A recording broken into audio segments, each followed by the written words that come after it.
আজকে সিঙ্গাপুরের 68th birthday, অর্থাৎ 9th অগস্ট এখানকার ইন্ডিপেন্ডেন্স ডে।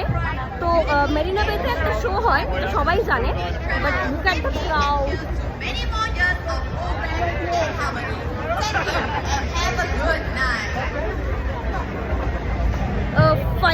অ্যারাউন্ড 5 to 5:30 এটা শুরু হয়, বাট এখানে এসে এটা পুরোপুরি ক্যাপচার করার জন্য বা ভালো একটা পজিশন নিয়ে দেখার জন্য 2টোর মধ্যে চলে আসতে হয়।